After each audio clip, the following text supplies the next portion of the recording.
Good morning. I'm State Representative Patrick Windhorst of the 117th District. I currently serve as House Republican Floor Leader, and I represent the 10 southernmost counties of our state. As many of you know, I formerly served as State's Attorney for 14 years of my home county, Massac County. Since taking office as a state representative, I have served on the House Judiciary Criminal Law Committee and the House Restorative Justice Committee, along with many others. What I have seen from legislators on the other side of the aisle has been a constant push to pass legislation that has seriously degraded our police officers' ability to do their jobs effectively. They have elevated the rights of criminals and eroded the rights of victims. House Republicans have fought the SAFE-T Act, warning our fellow citizens that the law would harm our law enforcement officers and our court system, while increasing risks to public safety. In response to the Democrats' lurch to the left on public safety issues, I am leading a House Republican working group that is sponsoring a legislative agenda aimed at fixing the very real crime problem we have in Illinois. We are putting together a bold package of legislation I hope that our colleagues will see value in, and that they will allow for fair hearings and votes on these pieces of legislation before next Friday's deadline. I'd like to outline a few of those bills here today. As we know, with the SAFE-T Act, there has been the elimination of cash bail in our state. House Republicans fought against the SAFE-T Act and have advocated for its repeal, including a return to cash bail. But we have to acknowledge the realities here in the General Assembly and the current makeup of our body. So with that reality, we have put together some bills that we think will improve public safety and make sure that those who are committing crimes are held responsible for those crimes. First, HB 1482 would expand what we call the detention net for those arrested to all felonies. Currently, only certain felonies are eligible for detention under the SAFE-T Act. This bill would say that a judge would have discretion to hold anyone committing a felony prior to trial in custody. That way, we are putting the decision in the judge's discretion.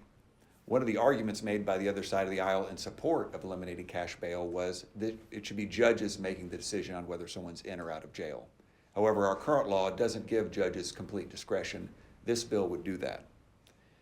House Bill 1479 would also say that if someone violates a condition of pretrial release, that pretrial release can be revoked. Our current law only allows for revocation if a new crime is committed. But if other violations of pretrial release occur, a person still would remain on pretrial release without it being revoked. And then House Bill 1483 would provide that those who violate pretrial release would receive warrants for failure to comply with those requirements rather than a possible summons. And then one other bill I'm proud to support creates the offense of fentanyl child endangerment. We currently have in our law methamphetamine child endangerment, which provides that if a child recklessly comes into contact with one of these types of drugs, and this bill would be fentanyl, that those adults that allowed that to occur through their reckless conduct would be held accountable. We have heard of multiple occasions where children have overdosed on fentanyl because of adults' behavior and leaving it accessible to children. This would hold those individuals accountable and make sure that they receive the punishment that is due to them for that crime.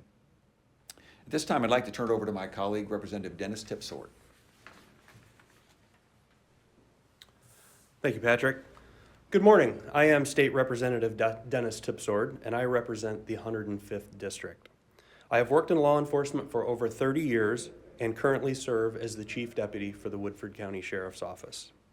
One of the bills I would like to highlight is a bill I have sponsored, House Bill 1743, which is currently earning bipartisan support. Right now in our county jails, we have inmates who need proper care that are not receiving the vital services they desperately need. This legislation establishes a 20-day window to expedite appropriate care needs for mentally and developmentally marginalized incarcerated individuals. It also encourages the Department of Human Services to find appropriate placement for individuals housed in local jails who have been found unfit to stand trial.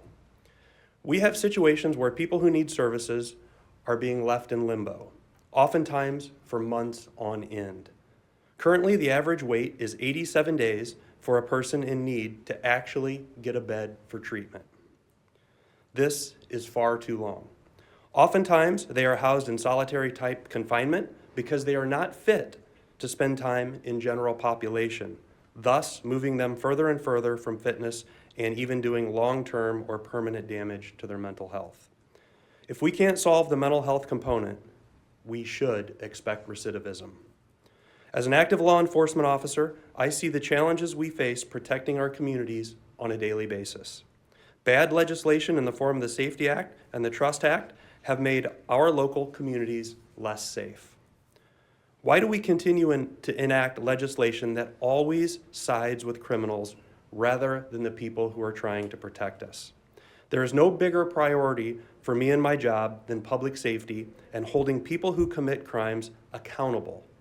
Simply put, the Safety Act and the Trust Act tie the hands of law enforcement and hinder our ability to do our jobs.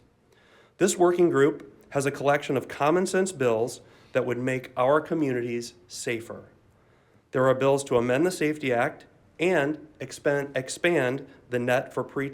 the detention net for pretrial release, or just repeal the act altogether. And we need to add stronger penalties to people who traffic and market fentanyl to children. We have also seen a dramatic rise in the number of criminals who blatantly choose to flee and elude police. Currently, the penalty for fleeing and eluding a police officer is a Class A misdemeanor. These actions put officers' lives at risk and also risk the lives of the motoring public. Without question, these penalties should be upgraded to felony charges. House Republicans will continue to fight for laws that protect public safety and help keep criminals behind bars. Now, I would like to turn things over to my good friend, Representative John Cabello. Good morning.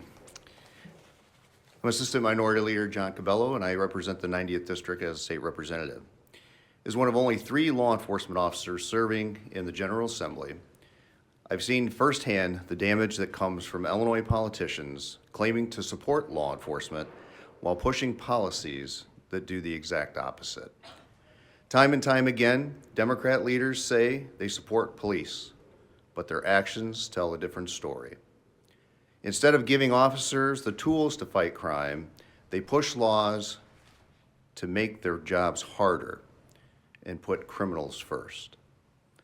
Right now, Illinois Democrats are pushing a bill that will weaken protections for police officers. It would create a loophole, allowing someone who attacks an officer to claim a legal defense and say that they were having a mental health episode.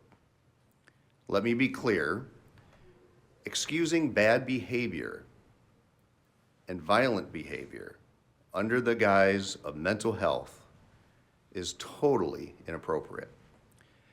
This idea puts officer at greater risk, dismisses seriousness of mental health, and makes law enforcement's job even harder. Another example is House Bill 1446, which forces police departments to operate gun storage programs, another unfunded mandate on law enforcement. The Democrats continue to burden law enforcement and embolden criminals. Then there's House Bill 2965, which punishes gun owners instead of criminals. If a gun is lost or stolen and not reported quickly enough, police must track down the last owner and fine them $500 for the first time, $1,000 the second. If they don't pay, they lose their gun rights completely.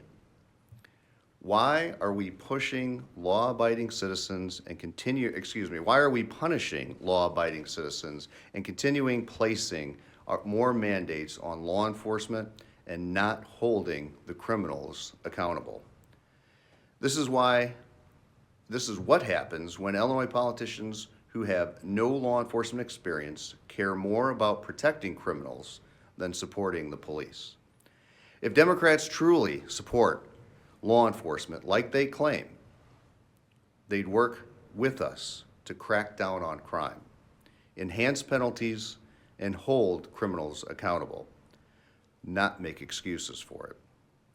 I will continue to fight for our police, fight for our law and order, and fight to keep our community safe.